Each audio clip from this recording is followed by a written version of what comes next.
He will be heading to a federal detention center at some point, but for now, these remarkable images as we wait to see him come down those stairs. The first images we saw of him, he was handcuffed and was wearing blackout glasses. We will see what he is in and the condition he is in as he comes out of this plane in just a bit here. But joining me now is Senator Jeanne Shaheen, the ranking Democrat on the Senate Foreign Relations Committee, joining us by phone. Thank you so much for doing so.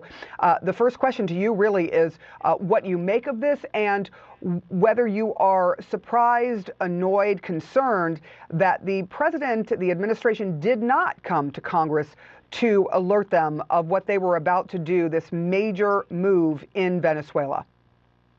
Well, I think all Americans should be concerned about what the president has done in Venezuela.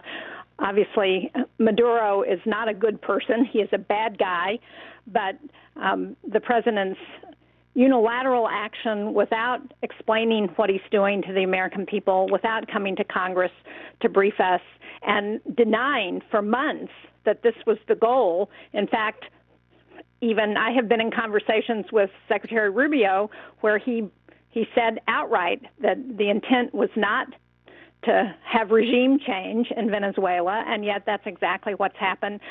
It's not clear what the cost is. It's not clear what the president means when he says the United States is going to take over running the country of Venezuela. What does that mean? How much is it going to cost? He hasn't ruled out putting boots on the ground in Venezuela.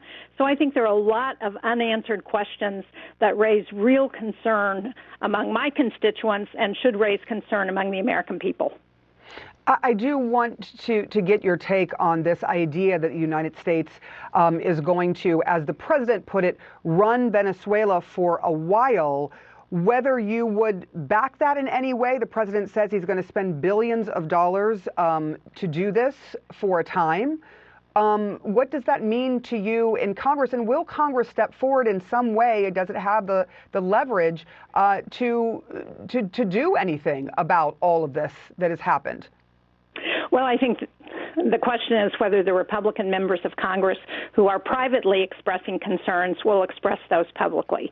And the fact is, this was a very successful military operation. There's no question about that. But the United States doesn't have a great track record on nation building, and that's what the president is talking about. He's talking about going in and running the country of Venezuela. And what we know is that there is a power vacuum that's already been created. We've heard from the vice president, who President Trump says has been sworn in as president, but he's basically turned over one authoritarian dictator in the country to another authoritarian dictator. And there's already a battle shaping up between the defense minister, who is even more hardline than Nicolas Maduro. And so it is not at all clear what President Trump is talking about when he talks about the United States running the country of Venezuela. And he's not given us any real rationale for why this was necessary and why it was necessary right now. He said, we want the oil. He said, we're going to address drug trafficking. He said, we want to keep criminals out of the United States. But none of that. He keeps changing the explanation for why this is so critical at a time when we have a lot of needs at home, where cost of living continues to go up, where we have millions of people who have just lost their health insurance, and the president is focused on something that's happening thousands of miles away from the United States. I do want to lastly ask you about what we're hearing out of Venezuela from Venezuelan Vice President Delcy Rodriguez. The New York Times reporting now that Marco Rubio, the Secretary of State, said he was reserving judgment on her comments. She said that she has demanded the United States return President Nicolas Maduro back to Venezuela, clearly in defiance of the United States, denied that she planned to work with the United States. And now Marco Rubio is saying, look, we're going to make decisions based on their actions, their deeds in the days and weeks to come. What do you make of this? And what does this mean going forward, you think? Well, as I said, I think we are going to see a battle for control of the current leadership in the country. We've already heard from her. We've heard from the defense minister that They both are interested in being in charge. I think there's the potential to set off a wider instability throughout the region.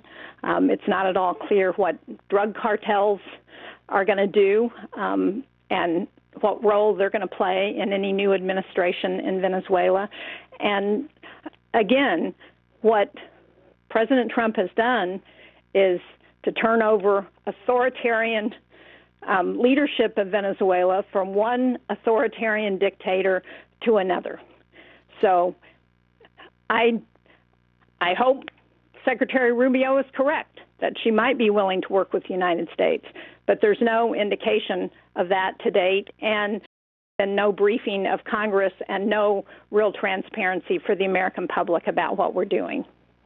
All right, Senator Jeanne Shaheen, we do appreciate your time on this remarkable day. Thank you. Let's go now to